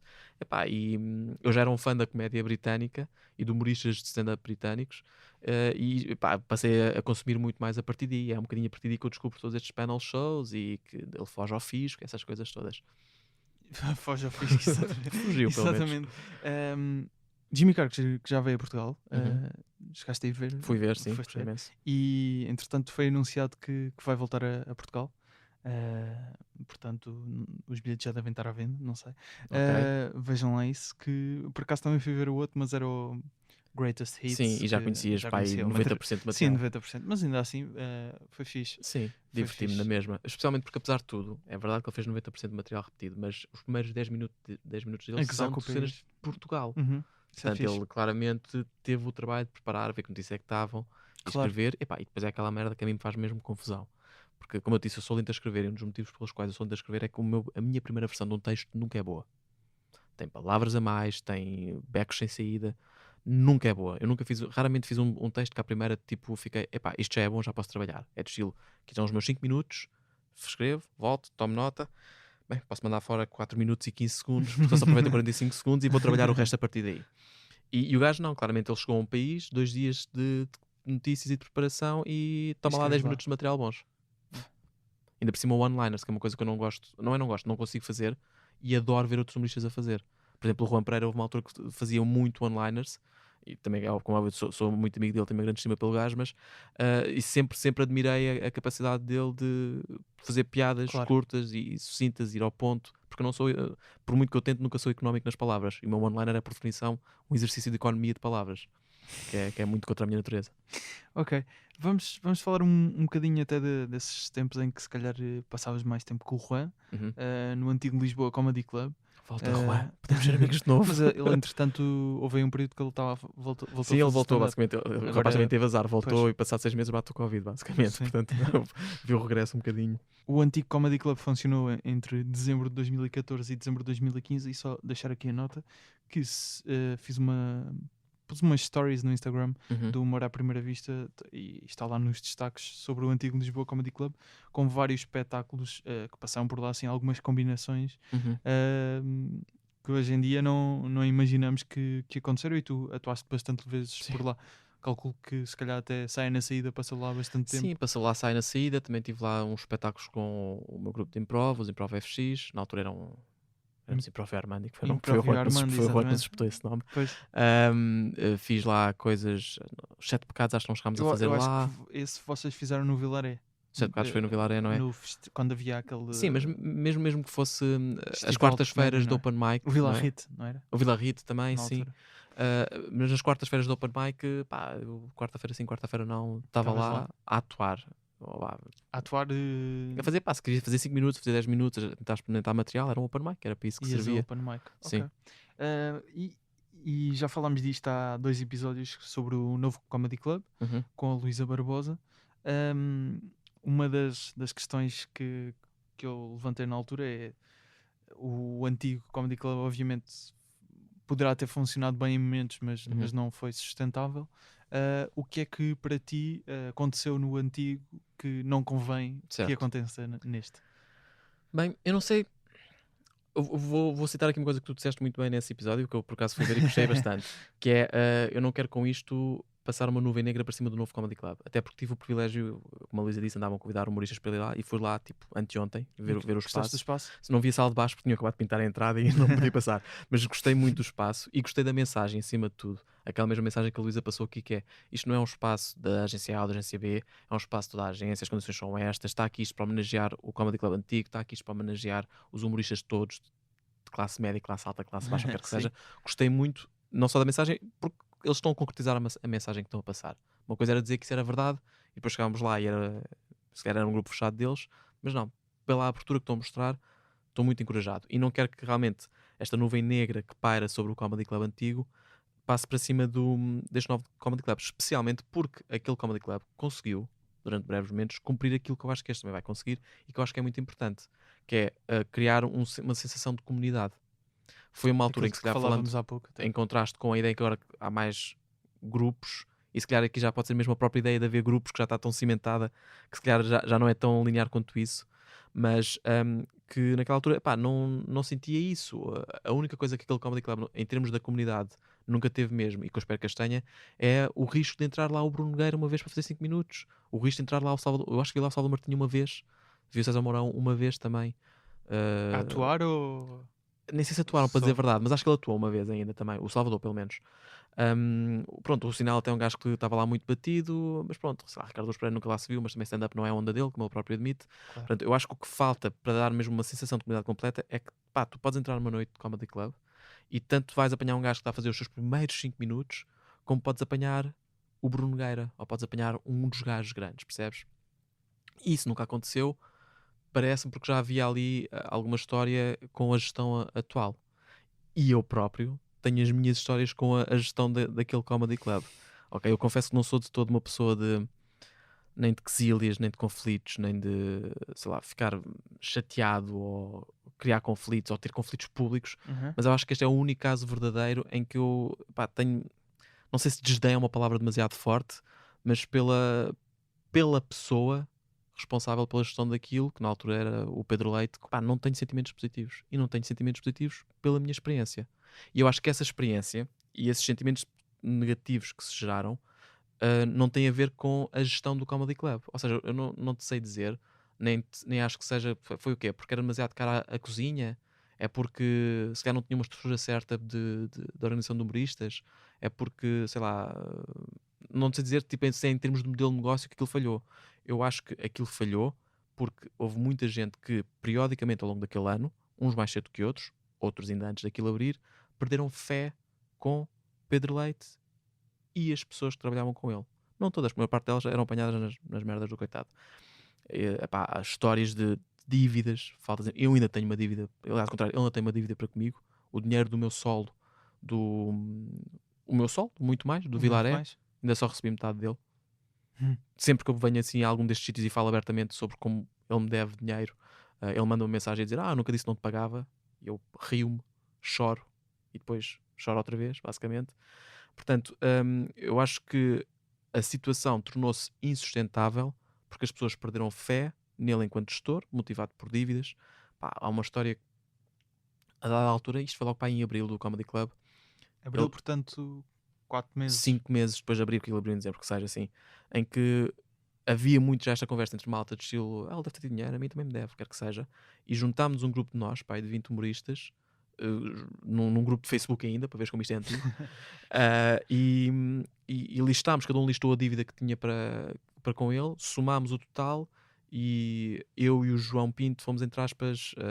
Tens noção de quanto é que era o tal ou não queres dizer também? não quero dizer, não era, posso ser honesto, não era muito dinheiro. Okay. Se tu fores a pensar, se calhar aí a 20, o caraças, 30 mil euros, não era de todo isso, não era muito dinheiro, era um bocadinho mais o princípio da coisa. E tivemos uma reunião com ele a dizer-lhe: olha, estes humoristas estão aqui, enquanto não lhes pagares, para além dos compromissos que já assumiram contigo, portanto ninguém ia desaparecer de um dia para o outro, portanto, para além dos compromissos já agendados, ninguém volta a atuar. E ele depois lá arranjou alguma forma, não sei como, para pagar aquilo. Comediantes devia ser os comediantes habituais. Não, é as classes médias, basicamente. Era, sei lá, também não quero estar aqui a meter malta ao barulho, que se não quero estar a meter ao barulho, mas pronto. Malta que se calhar tu fosses lá numa noite normal de comédia e tu vias num open mic a fazer uns minutos, esse género de malta. E que tinha lá tido espetáculos na sala de baixo. E essas e outras histórias, uma vez que ele me disse: vou-te pagar, e eu disse: ok, já estava muito queimado com ele, manda-me o comprovativo disso. E a noção dele de comprovativo foi tirar uma fotografia ao ecrã de computador com o rato por cima do botão a dizer ok para fazer o pagamento. Depois no dia seguinte, como é óbvio, não tinha lá dinheiro nenhum. Portanto, são coisas que eu acho que começam a roçar a má fé, percebes? E que muitas outras... Achas que foi mais incompetência ou má fé? Eu acho que pode ser... Bem, nenhuma delas é bonita, para dizer a verdade. Não sei mesmo, porque eu também sei que ele me confessou que ele tinha problemas depois com o Vilaré. Quando estou a dizer que tinha problemas, era tipo com ele, com as pessoas a quem ele alugava o Vilaré, tinha problemas. E estas coisas é tipo bola de neve, não é? Se ele tem problema financeiro de um lado, não consegue depois dar resposta para o outro, não tem liquidez e o negócio cai. Mas eu acho que essencialmente foi feito por um gajo que, para comigo, eu acho que foi má fé. Quem faz este tipo de coisas de sim, vou-te pagar, tira uma fotografia com o rato por cima e depois não paga, isso é má fé. E eu tive de fazer, inclusive, a única metade do dinheiro que eu recebi foi uma coisa que já tinha dito que outros humoristas tinham feito, que é: queres que ele te pague? Aparece à porta do Vilaré em dia de espetáculo e vai com ele ao multibanco. Portanto, quando estamos a falar deste tipo de coisas... Tiveste de fazer isso? Eu tive de fazer isso e que sei pelo menos 3 outros humoristas tiveram de fazer isto também. Mas mesmo assim ele ainda... Ele levantou o máximo que podia levantar, deu-me, fez-me promessas ocas sobre quando é que me pagaria uma segunda vez, a segunda metade, e pronto. Portanto, eu genuinamente eu é que tenho má fé para com ele agora, ok? Eu neste momento, já há muitos anos não tenho paciência para com ele, e não sou de todo este gajo, não sou todo um gajo de dar para aí a falar mal, mas já perdi o filtro, porque já perdi a paciência, porque já dei aquele dinheiro como perdido. Então no fundo eu acho que se eu tirar o meu valor pelo dinheiro que investi, é poder falar abertamente sobre a minha relação com ele. Dito isto, acho que as pessoas que estão à frente, pelo menos aquelas que têm sido apresentadas e com quem eu já tive a oportunidade de falar, no novo Comedy Club, são pessoas muitíssimo mais, nem sei se é honestas, mas pelo menos mais capazes e que estão a fazer isto pelos motivos corretos, que é, queremos criar uma coisa de comunidade, sabemos que isto tem que ser sustentado por um modelo de negócio em que não depende da comédia, porque nenhum Comedy Club americano depende da comédia, tem a ver com pagar 50 euros na rua por um bilhete para ter dois cocktails e uma sessão de comédia aos turistas, ou o que quer que seja. Portanto, eles sabem que tem que haver um modelo de negócio que sustenta aquilo, que se calhar foi algo, ou aparentemente foi algo que o outro Comedy Club não conseguiu fazer, apesar de também ter uma restauração, e fazer uma coisa para os comediantes.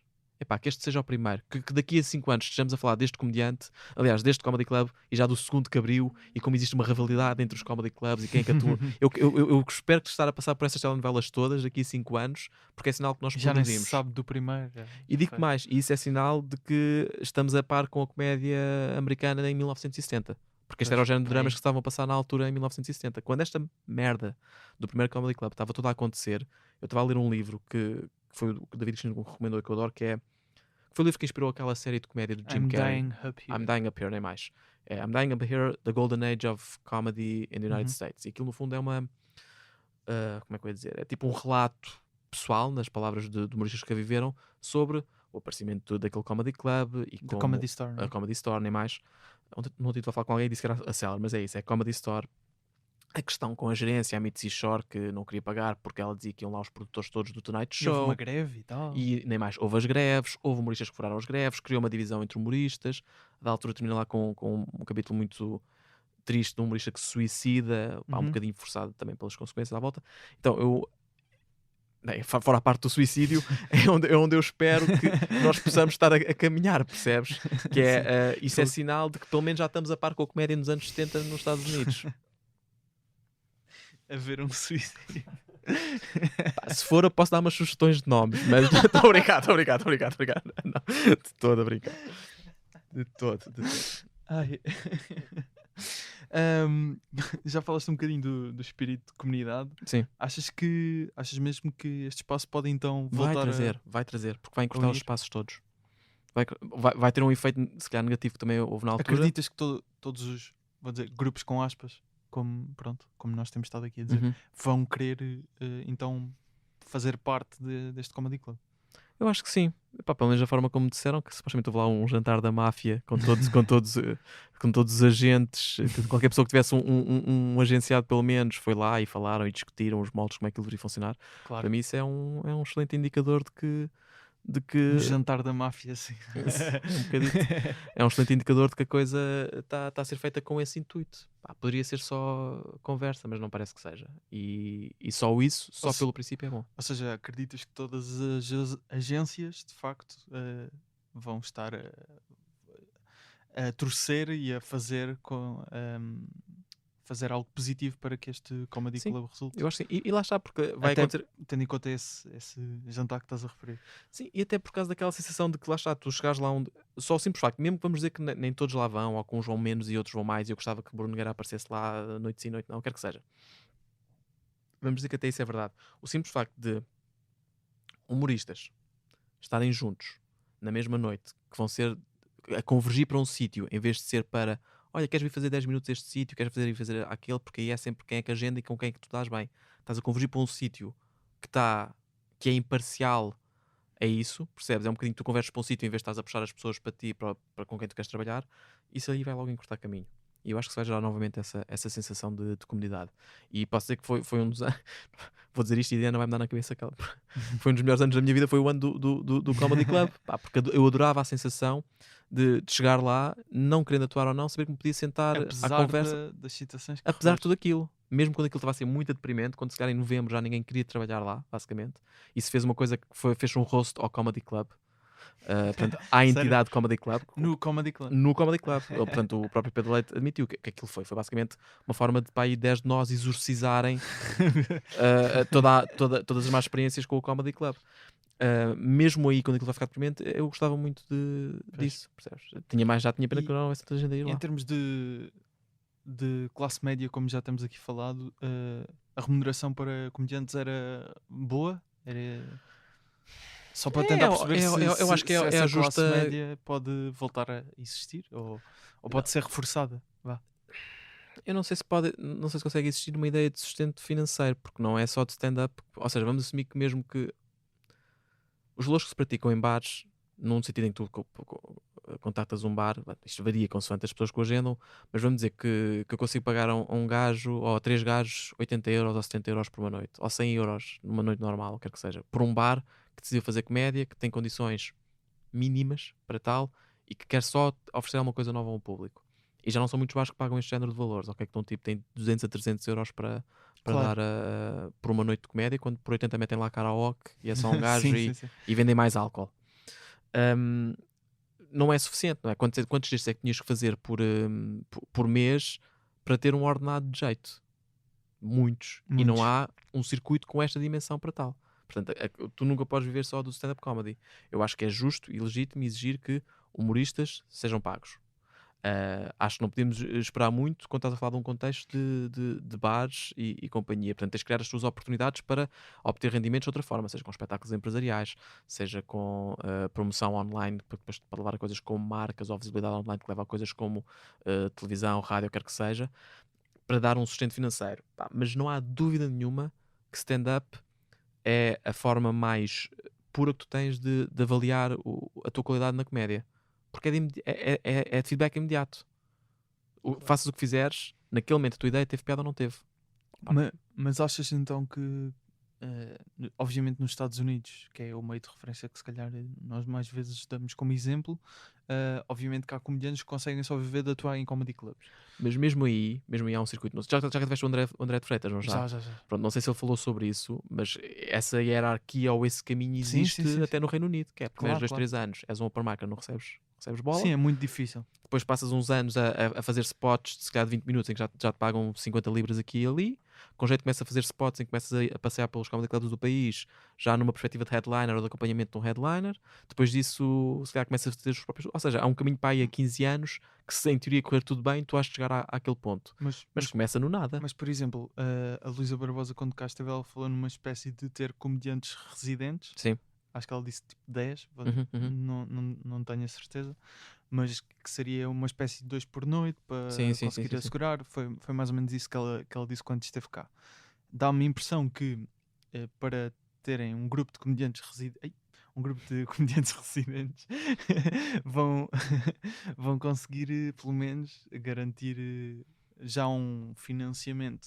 Não digo que dê para aqueles comediantes sobreviverem ou viverem confortavelmente, mas parece-me que é um bom início, que depois juntando com mais algumas datas, em algumas semanas, se calhar começa a dar para uma pessoa conseguir viver de atuar.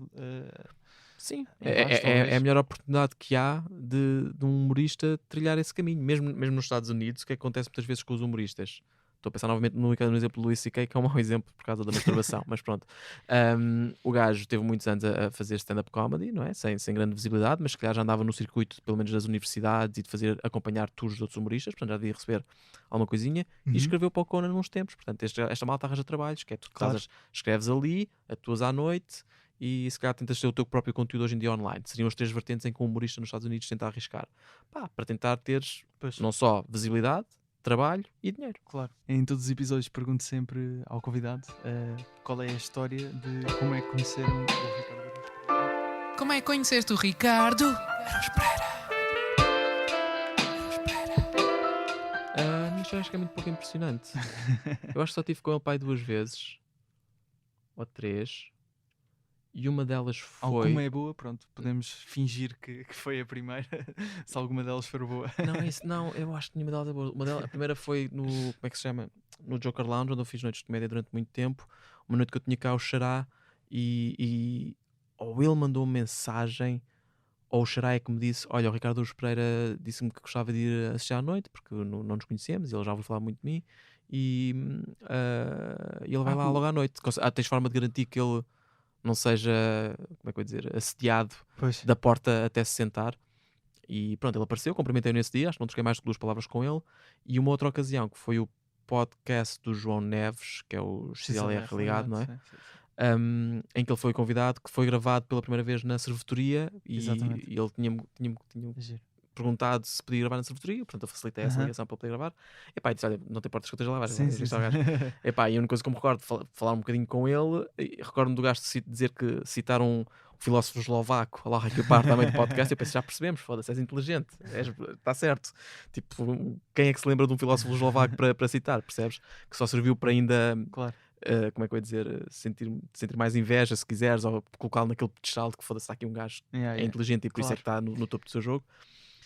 Mas basicamente eu acho que é isso, acho que não tive mais do que isso. Giro, que acho que essa foi a história do Rui Xará quando ele veio cá ao podcast, de conhecê-lo numa noite em que ele foi É atuar. isso, é com certeza.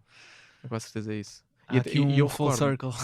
E eu recordo-me que lá está, portanto, a noite, naquele momento, não era nada ideal a forma como estávamos. Nós atuávamos, tínhamos mesas de snooker atrás de nós, que é sempre um clássico, e a malta está virada para a frente. Mas havia aqui uma divisória de parede, aqui à minha direita, praticamente as pessoas que estão no podcast, não é? Onde era a mesa dos comediantes, porque estavam sentados sem estar à vista do público. Portanto, ele entrou, sentou-se lá connosco, tudo bem, Ok. e tal. Estava eu, estava o Juan, estava o Rui Xará, estava o Carlos Pereira e não me recordo quem mais.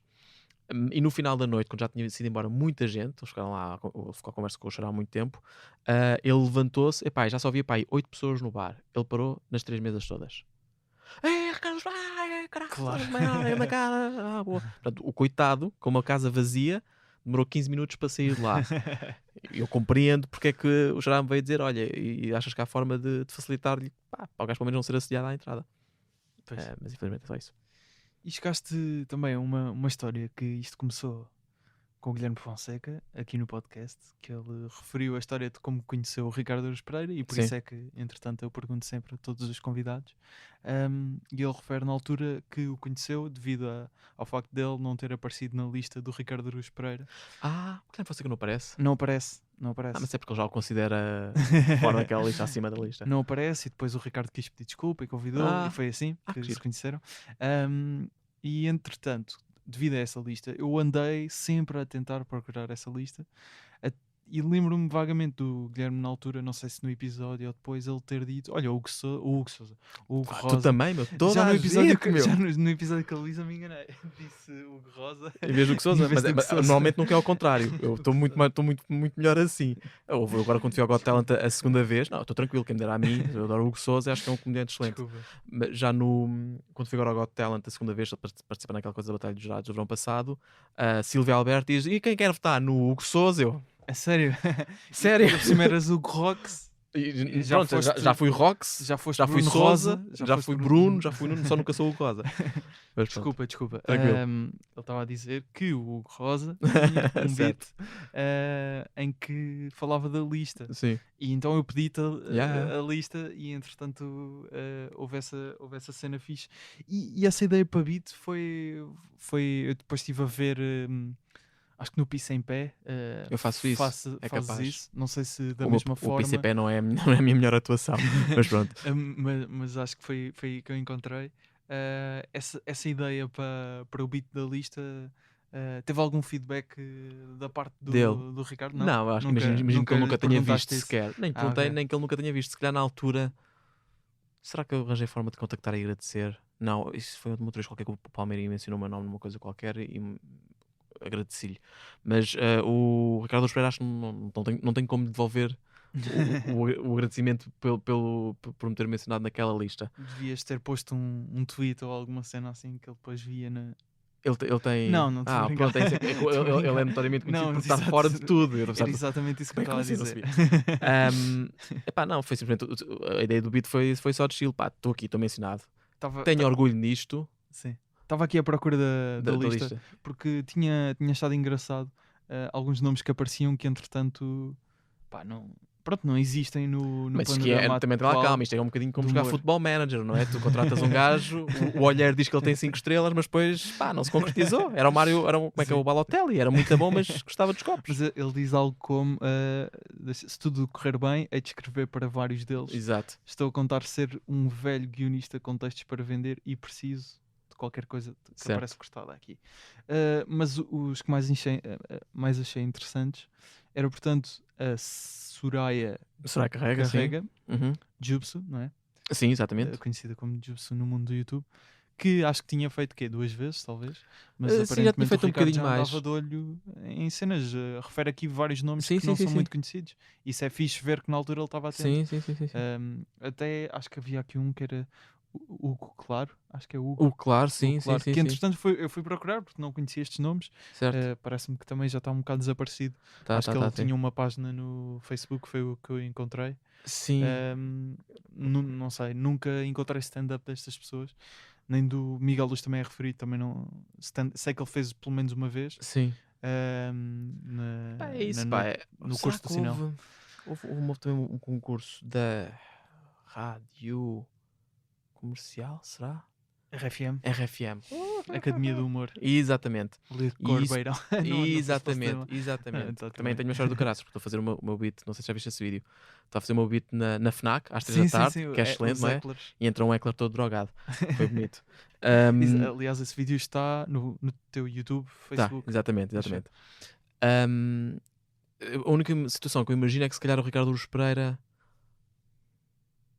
será que ele foi júri numa das vezes? Ou será que estava lá? É a única forma que eu imagino dele saber alguma dessa malta. Não Quando sei. tens assim eventos um bocadinho Mas eu maiores. acho que ele é bastante atento.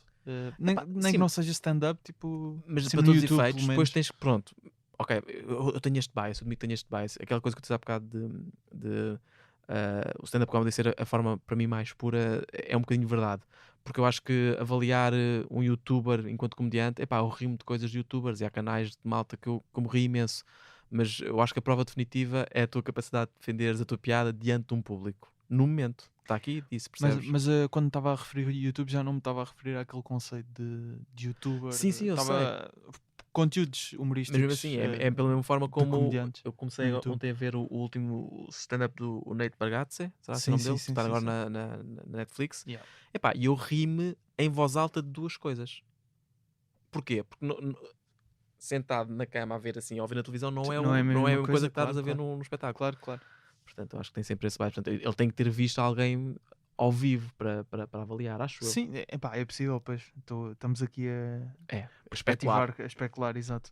Como é que a tua perspectiva sobre o trabalho de fazer comédia foi mudando ao longo dos anos? Porque ultimamente, pelo que eu tenho percebido, obviamente a experiência de ser pai é sempre marcante e há vários Uhum. comediantes que falam disso no seu trabalho de stand-up ou não. Luís C.K., cá o Raminhos, por exemplo. Entretanto, o teu último solo, o Pai em Pânico, focava-se inteiramente Certo. na paternidade, que muitas vezes acaba por ser um bocado um lugar comum, Uhum. não é? Obviamente pode ter várias perspectivas, mas já referiste várias vezes, gostas de falar obviamente daquilo que acontece contigo, por exemplo, acho que o que dizias era que o Muito Mais falava, percebeste que falava bastante da relação com a tua namorada. Certo, porque era a coisa mais que era a intensa coisa da minha vida mais naquele momento, intensa sim. na tua vida. Isto, tens algum receio de que eventualmente depois possas ficar, lá está, volta aqui a ideia Certo, da etiqueta, sim. de agora só fazes conteúdos sobre ser Não, pai? até te vou dizer ao contrário. Eu neste momento estou ansioso por exorcizar isso já. Porque cheguei um bocadinho à conclusão, durante muito tempo era isso, mas agora já quero escrever sobre outras coisas. E o livro que estou a escrever, que fui convidado a escrever, que pode vir a não ser publicado também, como quem dizer, não é? Eles Mas têm esse direito. É sobre. É sobre ser pai. No fundo, o que eu fiz foi. Eu fiz o meu solo uma vez, foi no dia 11 de março, que foi o dia que o governo mandou toda a gente Pois é. basicamente para casa. E Ou foi... estás a pensar voltar com mais Epá, datas? talvez faça uma vez quando lançar o livro, se Ok. o livro sair, talvez volte ao, Então é um ao solo espetáculo. que Eu queria tá- que fosse uma segunda fase para mim, e eu tentei, lá está, novamente para mostrar como eu sou mau, tentar criar marcas, tentei criar uma marca com essa ideia, que é o Pai em Pânico, não só porque faz parte da minha natureza, porque estava a passar por aquilo muito intensamente e tinha muito material para escrever sobre aquilo, Uhum. mas passados 4 anos que já fui pai, e apesar de estar quase agora a ser pai outra vez uma segunda vez, já não sinto a necessidade de me prender a essa amarra. Então já estou ansioso por escrever sobre outras coisas. Claro. E ansioso por levá-las a palco até. Já tenho algumas coisas escritas de estilo, tipo quando é que acaba este confinamento. E portanto a resposta à tua questão é que provavelmente nunca ficarei preso, porque acho que Só tiveste. vou a data, progredir, não é? não é? Ok. Ou vou progredir naquilo sobre o que eu quero escrever, ou na pior foi uma experiência falhada de tentar criar uma marca Ok. que não correu bem. Mas inclusive, pelo que eu percebi, estavas ou tinhas alguém a acompanhar-te, ou ias ter alguém a acompanhar-te nos espetáculos a filmar um conteúdo. Sim, e pois é. E como é que eu disse isso? Ou como é que Não, soubeste mas isso? vi numa Ah, entrevista. caraças. Sim. O Miguel Podcast. Rafael, que Exatamente. é um gajo do Porto, também é humorista. Só que ele faz muito poucas vezes. É uma pena, porque ele começou a fazer para aí. Mas esse conteúdo, em princípio, vai... Não, tá lá, só que neste momento temos para aí. Ele tem para aí 1 hora de filmagem, no máximo. O objetivo era lá Mas não é, ou seja, não é o filmar, não é filmar o sol. Não. O que eu disse foi o contrário. Eu gostava imenso de te pagar para filmares um conteúdo de comédia. Usar como pretexto as minhas atuações, mas não quero que seja sobre mim. Ou não quero que o tema seja eu. O que eu disse foi: quero que faças uma coisa sobre comédia, com a tua ótica, com o teu interesse. Epá, se o que tu descobres com estas filmagens é que o Hugo Rosa é uma merda e quiseres chamar o teu documentário Hugo Rosa é uma merda, epá, que seja, estás a perceber? Um rosa, uma Literalmente. Pá, é melhor que Pá em Pânico, pelo menos enquanto marca. E fizemos isso. E pá, ele basicamente foi o quê? Foi filmar uma noite da servetoria, que foi tipo na noite anterior ou 2 noites antes do Sol. Filmou o Sol, ainda fizemos uma entrevista por Zoom, um bocadinho naquela, tipo no mês seguinte, que ainda não sabemos onde é que ia dar o mundo. Mas a verdade é que não voltámos a filmar nada, portanto já lá vai 1 ano. Mas eu tenho a intenção e tenho o objetivo de, pá, quando isto voltar a abrir, voltar a falar com ele e dizer: olha, se calhar aquilo que queríamos fazer de acompanhar só aqueles espetáculos, que eram 6 datas que eu tinha e que ele ia filmá-las todas e atuar numa delas, que ele disse logo: nesta não filme. Eu, claro, não te preocupes, cada coisa no seu sítio. Vai ser reestruturada, mas espero e quero mesmo ter a oportunidade dele Gostaste, poder pois. produzir algum conteúdo. Depois tinha a ideia que eventualmente voltarias com datas, porque pelo que percebi algumas foram canceladas, exatamente também para esse Epá, projeto. sim, mas sabes, ao mesmo tempo eu já estou a exorcizar isto à escrita do livro. Ao contrário, o livro está-me a obrigar a escrever mais do que o que eu tinha para o solo. Porque o que eu tinha para o sol já está no livro. Ainda preciso escrever mais 100 páginas. Ok. Estás a perceber? Portanto, estou assim um bocadinho cagado com E essa estavas a ideia. dizer que já tinhas alguns temas que gostavas de abordar, consegues dizer há algum uma- de forma geral? Não, eu vou dizer o David Cristina vai gozar comigo para caraças, porque eu tentei fazer uma primeira versão deste texto numa noite, mas não tinha o texto escrito, que foi uma péssima prática. Eu estou um bocadinho investido na ideia de porque é que, relacionado com o método científico, ok? Que é porque é que nós usamos certas coisas e aceitamos da ciência certas coisas para ajudar a nossa vida e, no caso limite, para legislar a nossa vida. Não estou a dar o ângulo cómico, ok? Vou só Sim, dar, sim, vou sim, só dar o sim, tema.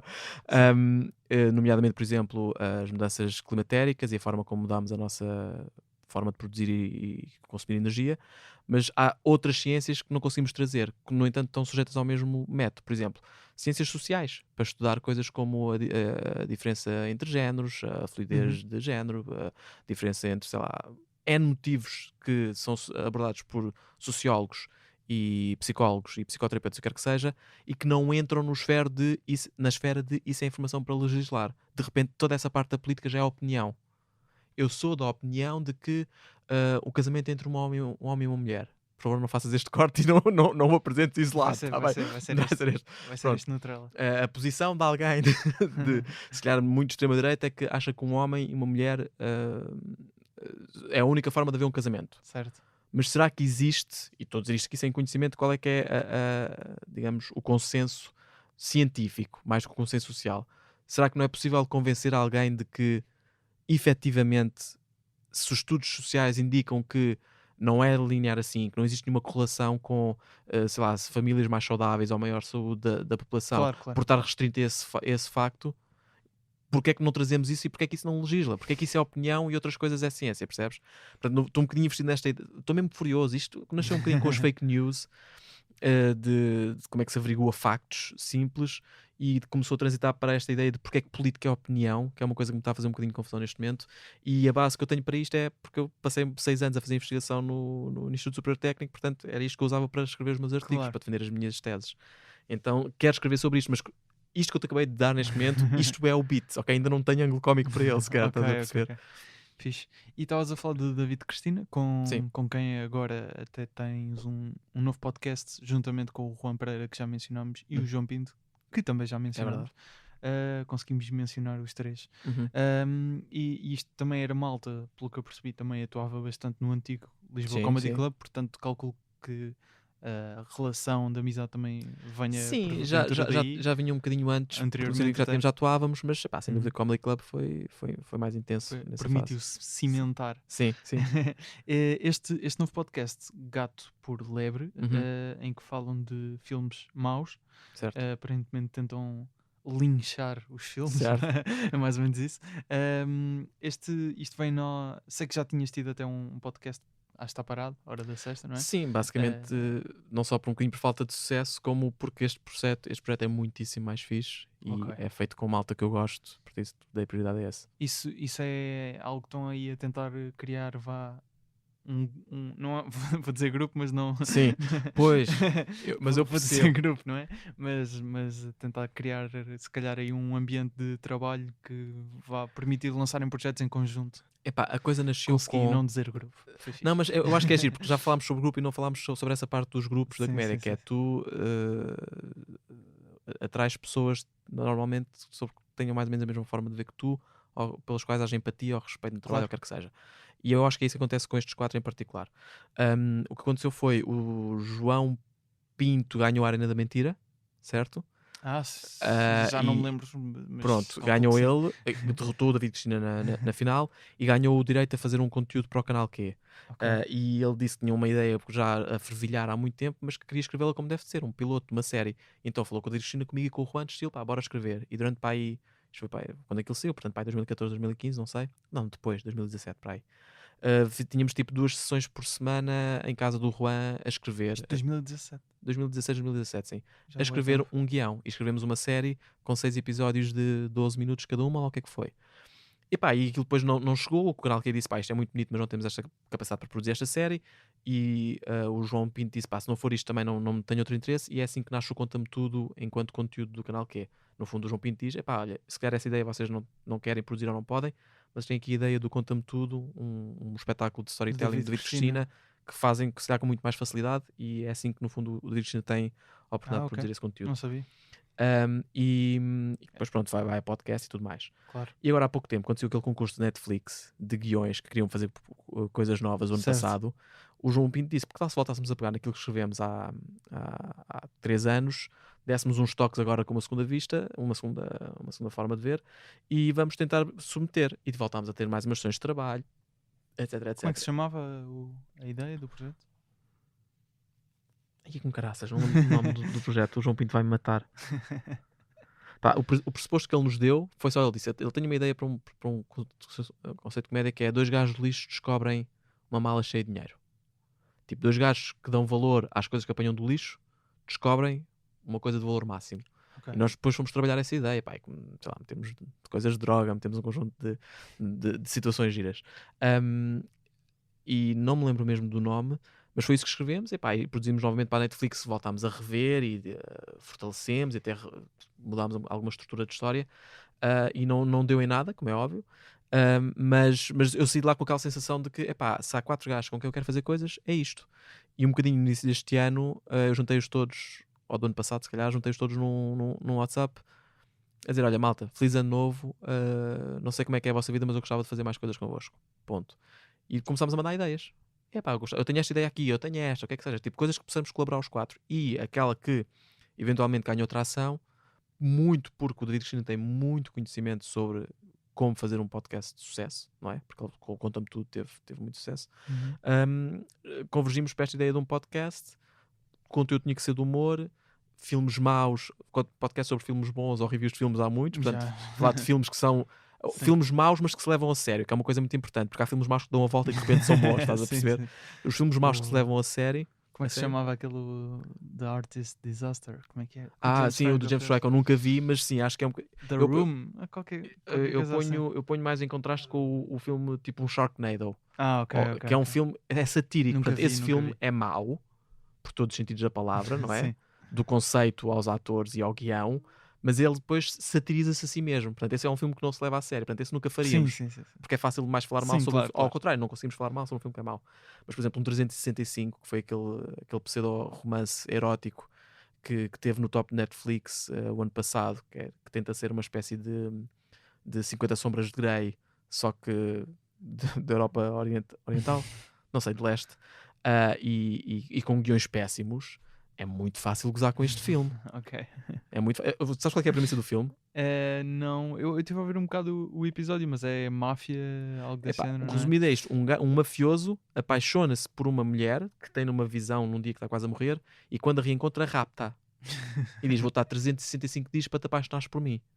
Tipo, qual síndrome de Estocolmo, estás a perceber? Sim. Epá, é patético mesmo. E divertimos imenso a falar mal desse filme, diga-se de passagem.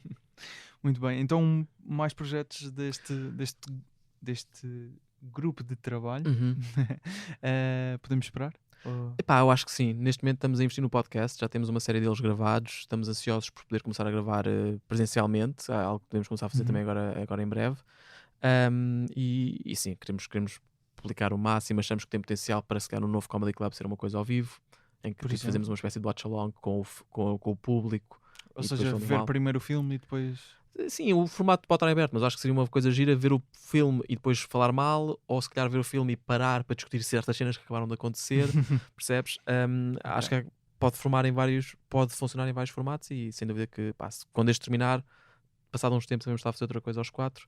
Não numa lógica, espero eu, de grupeta, porque queremos incluir, já estamos a discutir a hipótese de ter convidados, mas no sentido de que pá, são 4 gajos que respeitam o trabalho uns dos outros, e estou certo que eles nunca admitiriam isto, porque humoristas mostrar sentimentos é uma coisa que não funciona. E pá, pelo menos é a malta com que eu quero trabalhar. Hugo, muito obrigado por teres aceitado o convite. Vamos voltar a ouvir um beat do Dara. Neste caso, fui eu que escolhi. E até um dia. Obrigado, um abraço, meu.